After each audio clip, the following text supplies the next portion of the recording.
LSU has to vacate wins that could cost Les Miles Hall of Fame eligibility.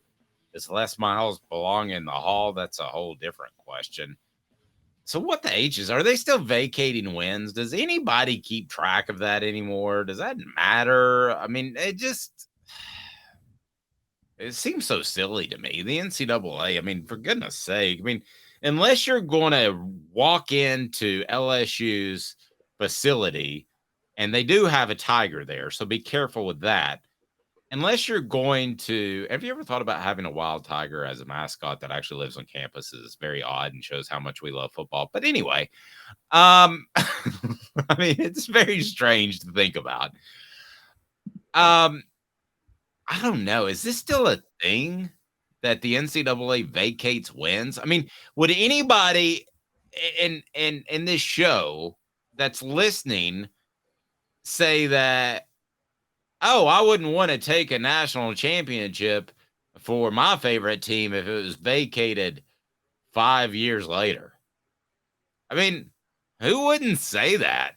Well, it depends on the way it's vacated. And let me just say this. With the exception of like a Penn State sort of thing. Okay. With that exception. All right. Taking out crimes against humanity. Would anybody say I'll take a national championship? You can vacate it in 5 years. I would. I mean, I would too. With the caveat, as long as this isn't part of a probation that includes bowl bans later. So, for instance, USC had to vacate their 2004 national title, but they also got a 2-year bowl ban. They still haven't recovered from that. I'd take it. Yeah, I wouldn't. I wouldn't because you take it because then you look back on a national championship that doesn't count, but then you also have 20 years of futility. I mean, these probations wreck programs. These bowl bans do. I mean, there's just no denying that they do. Well, and they wrecked Alabama for a while too, so nobody's untouchable when they got hit in the early 90s with the Antonio Langham. So pragmatically, you bring up a good point, but you know, it's been 25 years since Tennessee won a national title. It was 47 before that. So and right now we're hearing absolutely not, but that really surprises me. I mean, if you could win a national championship this year and in 5 years they vacate that and they give you a 2-year bowl ban, would you just take it? No, not with the bowl ban. No, I would not. Sorry. It has too much of a negative impact on the long-term program.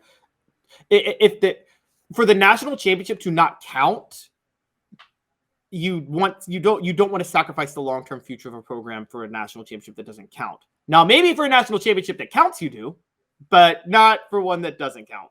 But when you write something, and this came up last year, I was writing something about Tennessee, Alabama. So that 92 game was vacated and technically 93. So Tennessee won. But they didn't win. I mean, you didn't write, if you wrote about that, and you wouldn't this year, it's a series of streaks. Tennessee broke the streak in 93 because Alabama had to vacate a win. You wouldn't write that. No, and it's funny when they count that because, like, those 1995 Tennessee football players weren't celebrating like they had just beaten Alabama 2 years before. They were celebrating the fact that they beat them for the first time in 9 years that night. And it was very clear. I mean, so you're absolutely right. Look, I know this from firsthand because, you know, the Memphis Tigers had to vacate their Final Four with Derrick Rose in 2008, the one where they blew the 9-point lead in the national title game. Yes, and Captain Free Throw. Yep, my best friend at the time was like, well, they may say it didn't happen, but I remember crying a lot and getting really drunk out of depression. So can I get that night back if it didn't happen? Okay, so how about this on the message board? I'd rather Monty Kiffin's son, Elaine, come back and hire Jones, Lyle, as his offensive coordinator than to win a title and have it vacated. That's pretty strong. That's not that strong because, quite honestly, I'd be fine with that because Lane Kiffin would never let Butch Jones call a play. So, okay, fine. Hire Jones as offensive coordinator. Lane Kiffin's the one really calling the plays. Yeah, he'd just be the guy in charge of bad haircuts. So if anybody wants a bad haircut, just go to Butch, go to Lyle, and he'll hook you up. He's got this guy that'll do it for $5.85. Exactly. Do you think Lane Kiffin would let Butch Jones near the football at all? No. He didn't let his own brother-in-law near Jonathan Crompton the last half of the season. That's why Jonathan Crompton was so much better in the senior year. And he also didn't let Jim Chaney call the plays, which he might have been proven right on something with that. But yeah, and I asked somebody about that, and I said it just seems like that Lane spent a lot more time with Jonathan because that's when practice was open than he was previously. And the guy told me, he said, we don't want that out because it would make David Reeves look really bad. Well, that's my job, is to uncover the truth. So if you read that way back then, I kind of wrote around it, but since it was an off-the-record comment, but it was from somebody that definitely knew, let's put it that way.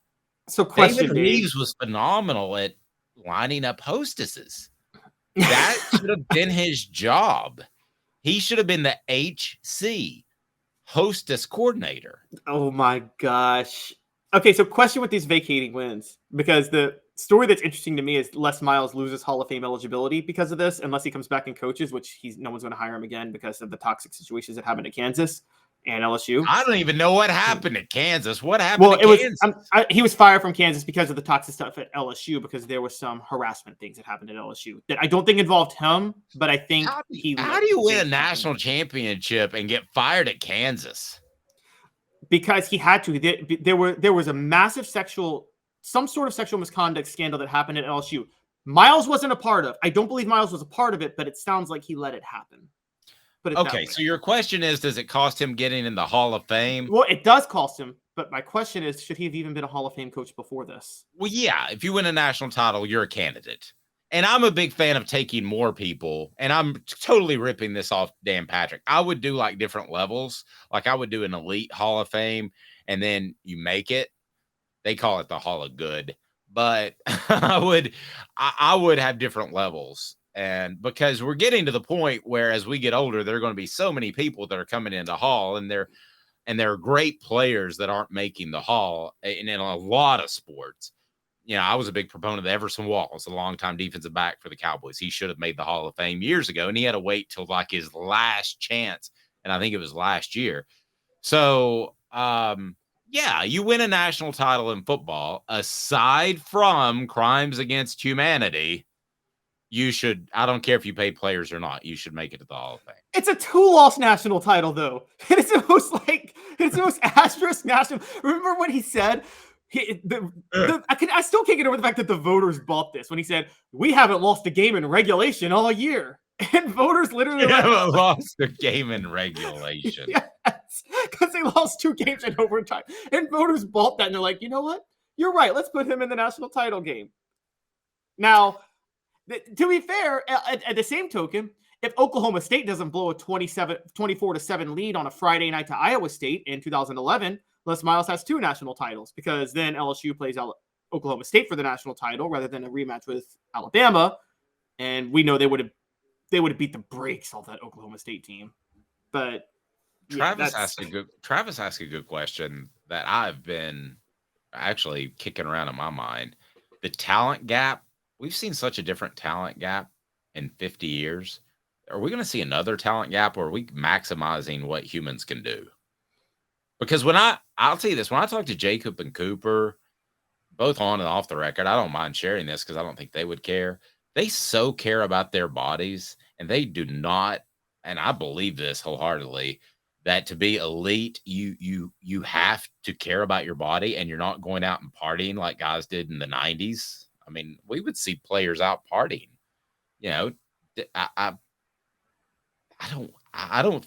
think we're about to maximize what a human can do. Now, you'll have your freaks like Victor and Wampanyana. You'll have your freaks, but aren't we close to maximizing what people can do? Yeah. Does that mean it's harder to get in the Hall of Fame or easier? I think it's going to be the same. And here's why. And this isn't prisoner of the moment. Go back to 1950 and compare it to 1900, and football and baseball, there wasn't much of a talent gap between 1950 and 1900. There is between 1950 and now. Here's what happened. This is very clear what happened. Once sports got integrated, the competition, when all the competition is in one pool, you start to maximize the talent more. When it's separated, there's not as much pressure to have maximized talent, because things are separated. Do you know what I mean? Once it's all in one Yes. pool, it's the pressure becomes to maximize your talent as much as possible. I think that's what happened. I think integration's already happened, so you can't integrate again. So I Yeah, think that's what did it. and Smoky Mountain Red brought up pitchers keep pitching at higher speeds, but a lot of parents are going in and going for elective Tommy John surgery at 14 years old, which those parents should be beaten. The thing about Les Miles, to me, he's a Hall of Famer. You win a national title, you're a Hall of Famer. But the funny thing about him is, have you ever been around somebody that thinks they're cool that they're really not? Absolutely. Yeah. I thought you were going to say that thinks they're smart, but they're really not. But okay. I don't know that he's thought hard enough about it to think if he's smart or not. But I'll tell an Uncle Dave story. They sent me to West Virginia one time to cover the LSU West Virginia game. And afterwards, he is just fired up about beating West Virginia. Fired up. And I think I told you this before. One of the trainers talked to his wife, basically saying, "Where would you like your bags put?" And he is so on cloud nine after beating West Virginia. He's like, "Hey, don't you be hitting on my wife." Scares everybody to death, including his wife. And he goes, "I'm just kidding." Now, what do you got for me, Dave? And I'm like, it's like one of those jokes that he just wasn't funny. Everybody was uncomfortable and felt really weird. And it felt like that's the feeling around LSU's program all the time. Yeah, he was very awkward. Remember that time where he was like, that senior day, he's like, when you see the seniors, you give them a big kiss on the mouth. Travis pointing out PEDs. No, I don't think PEDs would help Les Miles get in the Hall of Fame. PEDs could make it different. But man, at some point, PEDs have to get as good as they can get. I'm of the belief that everybody's taking everything, not necessarily at the college level, but at the pros. I think that the money is on the side, not of enforcement, but of advancing technology. And that's why you saw all the Balco stuff, because it's the players that can pay for it. So it wouldn't surprise me if we had another steroid PED scandal and something else. There's a different type. So HGH is the more common PED now rather than steroids. And steroids was much more dangerous, but HGH is still helps you recover from injuries faster, basically. And so it kind of keeps you in peak physical condition. Still not good for your body, don't get me wrong. But I think... Well, I'll let my doctor determine that very soon.